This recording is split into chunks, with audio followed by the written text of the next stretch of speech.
एक पुरानी तपरी टाइप चाय की दुकान। सुबह का टाइम है, चाय की भाप निकल रही है, कुछ गांव वाले गापे मार रहे हैं।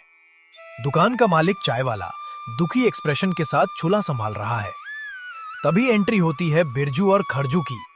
दोनों चेस्ट फुला के आते हैं। अरे भाई छोटू, एक कड़क चाय ले आ और जरा तेज बना।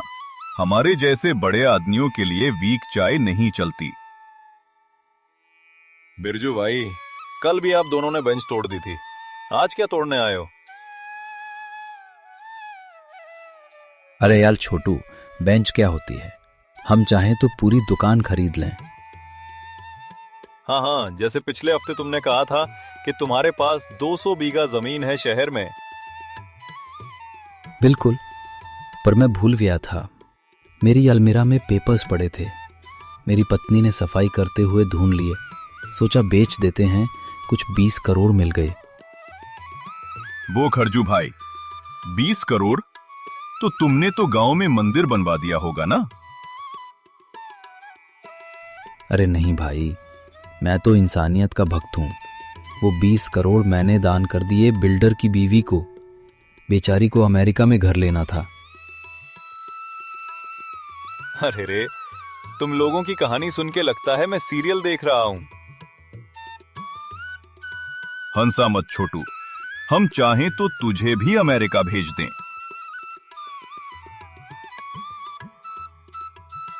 मुखिया खेतों के पास बैठकर पान चबा रहा है।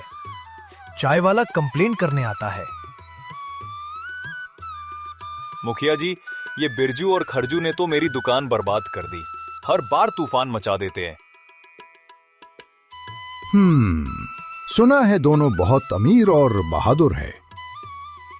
अमीर बहादुर? ये तो फेकू फैक्ट्री है मुखिया जी। बस, मुझे मिल गया आइडिया। अब इन दोनों का असली टेस्ट होगा। कल मैं इन्हें एक ऐसा काम दूंगा जिसमें इनकी हवा टाइट हो जाए। बिरजू घर आता है।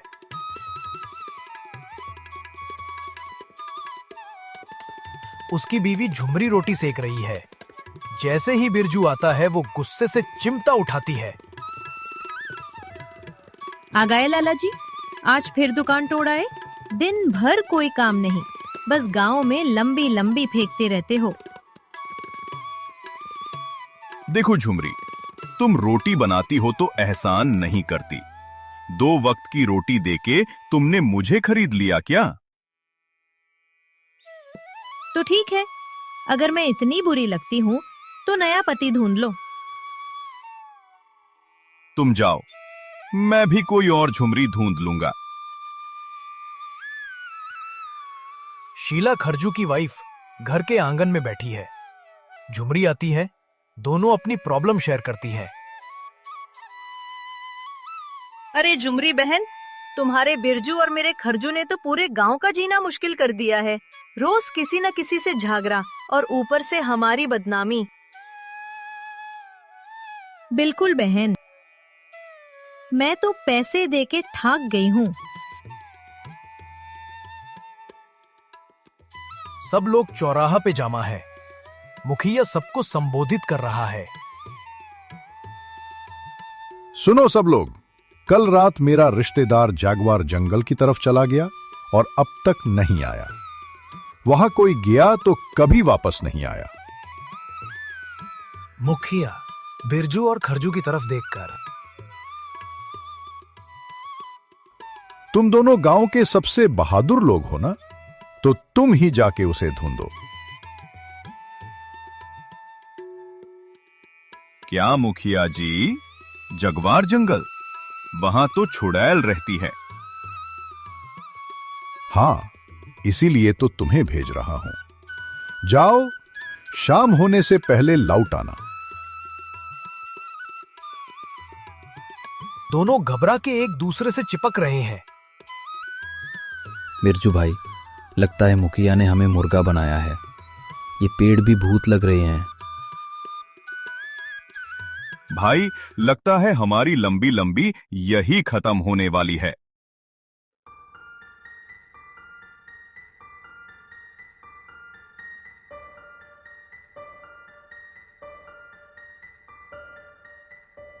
तभी धुआं गिरता है और एक चुड़ैल, black dress, scary makeup, entry करती है। कौन आए मेरे जंगल में? जो आता है कभी वापस नहीं जाता। माफ कर दो छुड़ैल जी, हम बहादुर नहीं हैं, बस गांव में लंबी लंबी बोलते थे। हाँ चुड़ैल जी, हम तो झूठे लोग हैं, बस मुंह चला के लोगों को बेवकूफ बनाते थे। अब तुम दोनों मेरे खाने के लायक हो।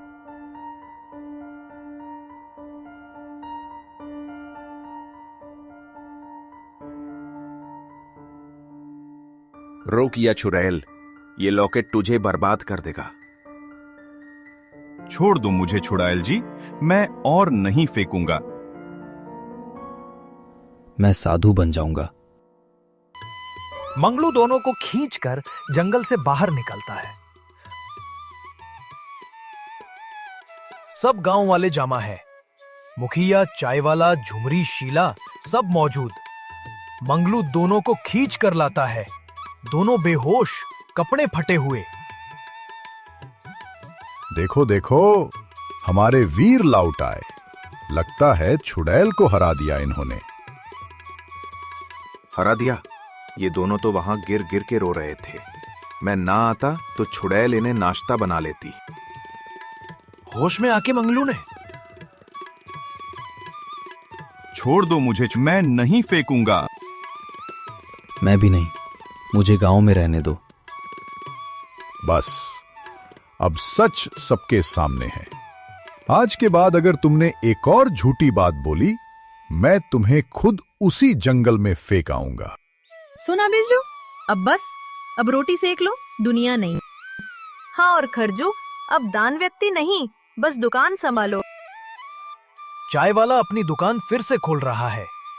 बिरजू और खरजू चिपके हुए चाय पे रहे हैं, चुपचाप। बस भाई, अब लंबी लंबी नहीं, वराना मैं भी चुड़ैल को बुला लूंगा। नहीं भाई, अब हम सीधे रास्ते पे हैं।